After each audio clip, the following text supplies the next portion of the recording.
Hi everyone, ടെക്ട്രോണിക് സെറ്റിൻ്റെ പുതിയൊരു വീഡിയോയിലേക്ക് സ്വാഗതം. ഇന്ന് നമുക്ക് ഡെല്ലിൻ്റെ ഇൻസ്പിറോൺ സീരീസിലുള്ള ഒരു ലാപ്ടോപ്പാണിത്. നമുക്കൊന്ന് അഴിച്ചു നോക്കി അതിനകത്ത് എന്തൊക്കെ പാർട്ടുകളുണ്ട്, എങ്ങനെയാണ് ഇത് പ്രവർത്തിക്കുന്നത് എന്നൊന്ന് കാണാം.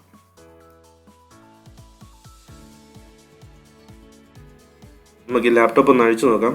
അതിനു മുമ്പായിട്ട് ഇതിൻ്റെ ബാറ്ററി, പവർ കോഡ് എല്ലാം റിമൂവ് ചെയ്ത് ലാപ്ടോപ്പ് ഓഫ് ആണെന്ന് നമുക്ക് ഉറപ്പ് വരുത്തേണ്ടതുണ്ട്. അതുപോലെ തന്നെ ഇലക്ട്രോണിക് സാധനങ്ങൾ അഴിക്കുമ്പോൾ നമ്മൾ പ്രത്യേകം ശ്രദ്ധിക്കേണ്ട ഒരു കാര്യമാണ് സ്റ്റാറ്റിക് ഇലക്ട്രിസിറ്റി. നമ്മുടെ കൈകളിൽ സ്റ്റാറ്റിക് ഇലക്ട്രിസിറ്റി ഉണ്ടാകാനുള്ള സാധ്യതയുണ്ട്. അതുകൊണ്ട് ഗ്രൗണ്ട് ചെയ്തിട്ടുള്ള ഏതെങ്കിലും ഒരു മെറ്റലിലോ എല്ലാം ടച്ച് ചെയ്തിട്ട് നമ്മുടെ ശരീരത്തുള്ള സ്റ്റാറ്റിക് ഇലക്ട്രിസിറ്റി ഡിസ്ചാർജ് ചെയ്യേണ്ടതുണ്ട്. അങ്ങനെ ചെയ്തില്ലെങ്കിൽ ഈ കമ്പോണൻറ്റുകളൊക്കെ ഡാമേജ് ആകാനുള്ള സാധ്യതയുണ്ട്. ഇത് വളരെ സെൻസിറ്റീവ് ആയിട്ടുള്ള ഇലക്ട്രോണിക് കമ്പോണൻറ്റുകളാണ്. നമുക്ക് ഈ ലാപ്ടോപ്പ് ഒന്ന് ഓപ്പൺ ചെയ്ത് നോക്കാം. അതിനായിട്ട് ഈ കാണുന്ന സ്ക്രൂകളെല്ലാം നമുക്കൊന്ന് റിമൂവ് ചെയ്യാം.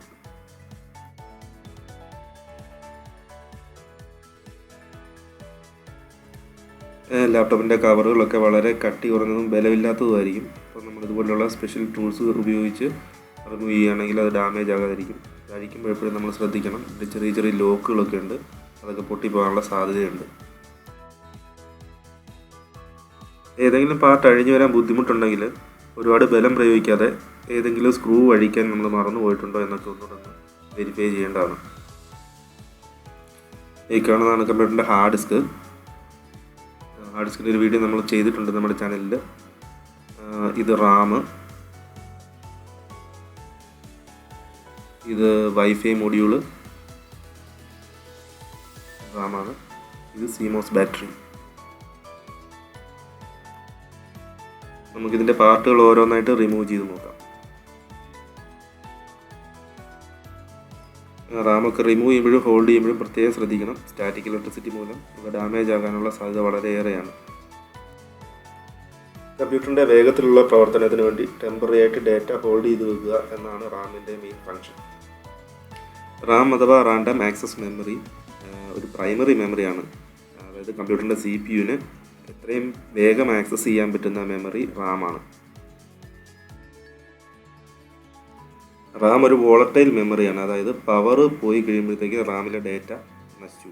റാമിലെ ഡേറ്റ പവർ ഉള്ളപ്പോൾ മാത്രമേ നിലനിൽക്കുള്ളൂ. ഇനി നമുക്ക് കമ്പ്യൂട്ടറിൻ്റെ സെക്കൻഡറി മെമ്മറിയായ ഹാർഡ് ഡിസ്ക് ഒന്ന് അഴിച്ചു നോക്കാം. ഹാർഡ് ഡിസ്ക് ഒരു നോൺ വോളറ്റൈൽ മെമ്മറിയാണ്. അതായത് നമ്മുടെ ഡേറ്റ സേവ് ചെയ്ത് വെക്കുന്ന പവർ പോയാലും ആ ഡേറ്റ ഡിലീറ്റ് ആയി പോവില്ല. അതുകൊണ്ടാണ് നോൺ വോളറ്റൈൽ മെമ്മറി എന്ന് പറയുന്നത്.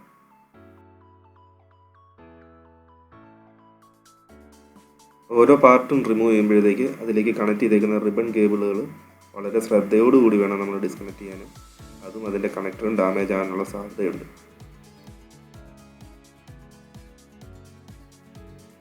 അപ്പോൾ ഈ ലാപ്ടോപ്പ് SSDയിലേക്ക് അപ്ഗ്രേഡ് ചെയ്തിട്ടുണ്ട്. അതാണ് ഈ കാണുന്ന കിങ്സ്റ്റണിൻ്റെ ഒരു SSD ആണ്. കൂടുതൽ വേഗതയ്ക്ക് വേണ്ടിയിട്ട് SSDയിലേക്ക് അപ്ഗ്രേഡ് ചെയ്ത ലാപ്ടോപ്പാണ്. വൈഫൈ മൊഡ്യൂൾ നമുക്ക് റിമൂവ് ചെയ്യാം. വൈഫൈ മൊഡ്യൂളിൽ കണക്ട് ചെയ്തിരിക്കുന്ന രണ്ട് ആൻറ്റിന കേബിളുകൾ നമുക്ക് കാണാം. ഈ കേബിളുകൾ സ്ക്രീനിൻ്റെ ബാക്കിലുള്ള ആൻറ്റിനയിലേക്കാണ് പോകുന്നത്. LCD സ്ക്രീനിൻ്റെ ബാക്ക് ഭാഗത്താണ് വൈഫൈയുടെ ആൻറ്റിന കാണുന്നത്. ഇതിലേക്കുള്ള കേബിളുകളാണിത്. ഇത് വളരെ ശ്രദ്ധയോടുകൂടി റിമൂവ് ചെയ്യേണ്ടതാണ്. സ്ക്രീനിൻ്റെ വലുപ്പം തന്നെയുള്ള ഒരു മെറ്റൽ ഷീറ്റാണ് ആൻറ്റിനയായിട്ട് പൊതുവെ ഉപയോഗിക്കാറ്.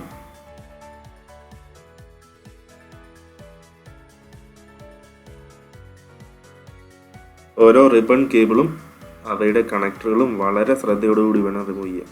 അത് ഡാമേജ് ആകാനുള്ള സാധ്യത വളരെ കൂടുതലാണ്. ഇത് സ്പീക്കറിലേക്കുള്ള കണക്ടറാണ്. അത് നമുക്ക് റിമൂവ് ചെയ്യാം. ലാപ്ടോപ്പിൻ്റെ ബാക്ക് കവറിൽ തന്നെയാണ് സ്പീക്കർ ഉള്ളത്. അടുത്ത CD ഡ്രൈവാണ്. CD ഡ്രൈവ് റിമൂവ് ചെയ്യാൻ വേണ്ടിയിട്ട് ഈ കാണുന്ന സ്ക്രൂകൾ നമുക്ക് റിമൂവ് ചെയ്യാം.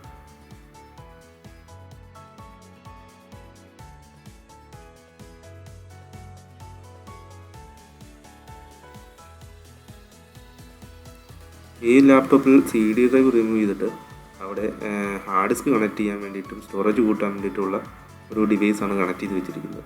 സാധാരണ ലാപ്ടോപ്പിൽ ഇവിടെ ഒരു CD ഡ്രൈവാണ് വരുന്നത്. CD ഡ്രൈവിൻ്റെ അതേ ഷേപ്പിൽ ആ മൊഡ്യൂളിൻ്റെ ഭാഗത്ത് കണക്ട് ചെയ്യാവുന്ന രീതിയിൽ ഉള്ള ഒരു കൺവെർട്ടറാണ് ഇവിടെ യൂസ് ചെയ്തിരിക്കുന്നത്.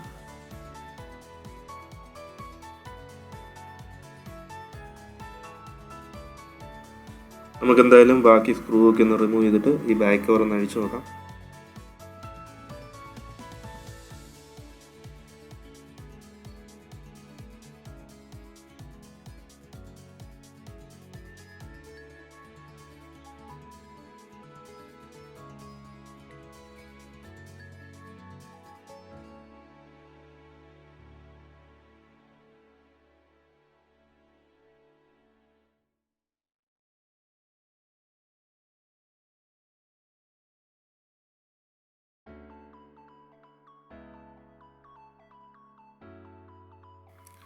ഈ ലാപ്ടോപ്പിൻ്റെ ഇൻപുട്ട് മോഡ്യൂളായ കീബോർഡ് നമുക്ക് റിമൂവ് ചെയ്യാം.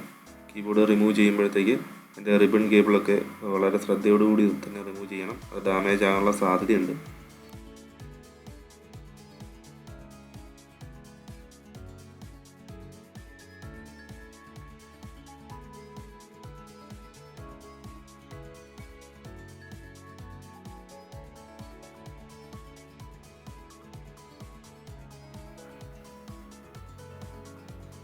കൂളിംഗ് സിസ്റ്റത്തിൻ്റെ ഭാഗമായ ഫാനാണ് ഈ കാണുന്നത്.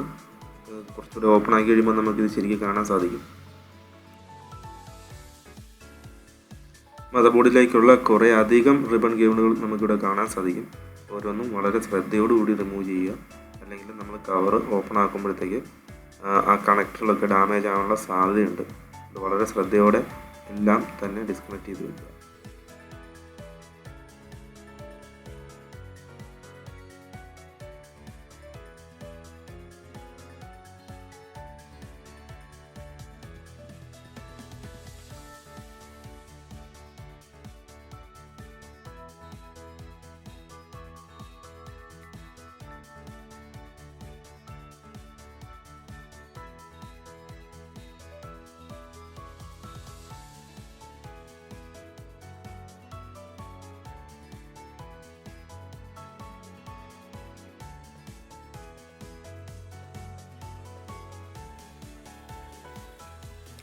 ലാപ്ടോപ്പിൻ്റെ കവർ റിമൂവ് ചെയ്യുമ്പോൾ ഇതുപോലുള്ള പ്ലാസ്റ്റിക് ടൂളുകൾ ഉപയോഗിച്ച് റിമൂവ് ചെയ്യുകയാണെങ്കിൽ ഒരു ഡാമേജ് ഒന്നും ഉണ്ടാകാതിരിക്കും.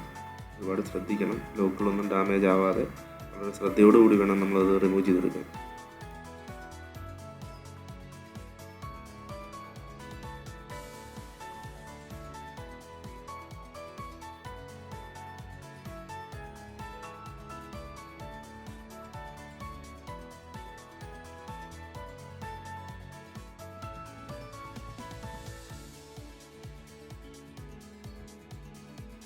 നമുക്കിനി ബാക്ക് കവർ റിമൂവ് ചെയ്യാം. ഈ മോഡലിൽ ഈ ബാക്ക് കവറിൽ തന്നെയാണ് ലാപ്ടോപ്പിൻ്റെ സ്പീക്കറും ഫിക്സ് ചെയ്തിരിക്കുന്നത്. ഈ കാണുന്നതാണ് സ്പീക്കറുകൾ. താഴെ ഈ കാണുന്നതാണ് സ്പീക്കർ.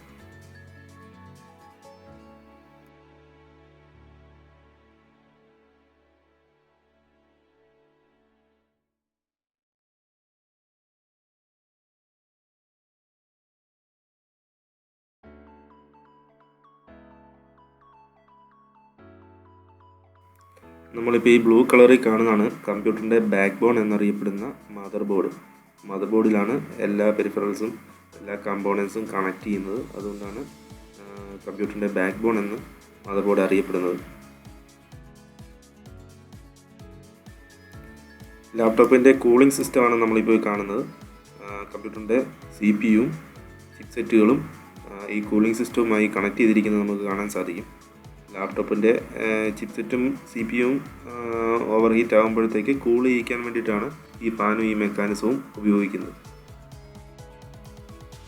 ഡിസ്പ്ലേയുടെ കണക്ടർ, റാം, മറ്റ് കണക്ടറുകൾ എല്ലാം തന്നെ മദർ ബോർഡിലേക്കാണ് കണക്ട് ചെയ്തിരിക്കുന്നത്.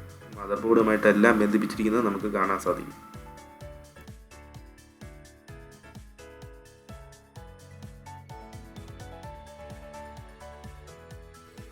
മദർ ബോർഡും കൂടി നമുക്കൊന്ന് റിമൂവ് ചെയ്ത് നോക്കാം.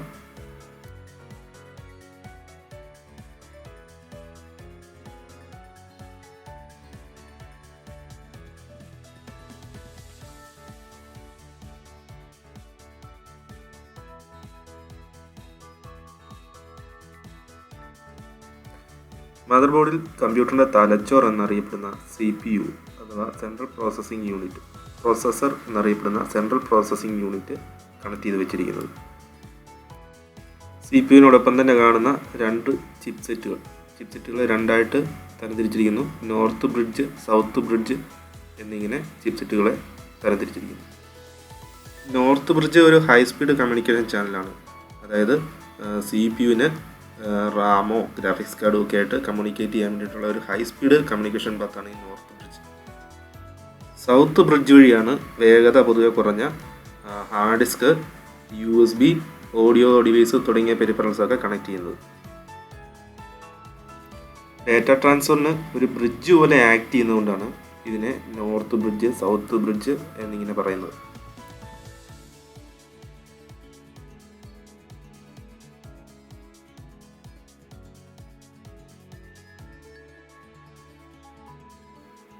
കമ്പ്യൂട്ടറിൻ്റെ പെരിഫറൽസ് കണക്ട് ചെയ്യാനുള്ള എല്ലാ കണക്ടറുകളും ഈ മദർ ബോർഡുമായിട്ട് കണക്ട് ചെയ്തേക്കുന്നതായിട്ട് കാണാൻ സാധിക്കും.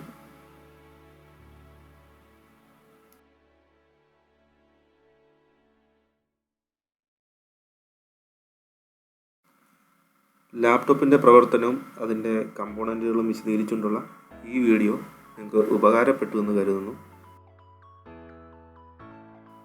അഭിപ്രായങ്ങളും നിർദ്ദേശങ്ങളും കമൻ്റായി അറിയിക്കുക. ആരും സബ്സ്ക്രൈബ് ചെയ്യാൻ മറന്നു പോകരുത്. ഈ വീഡിയോ നിങ്ങളുടെ ഫ്രണ്ടിന് ഷെയർ ചെയ്യാൻ മറക്കില്ലല്ലോ അല്ലേ?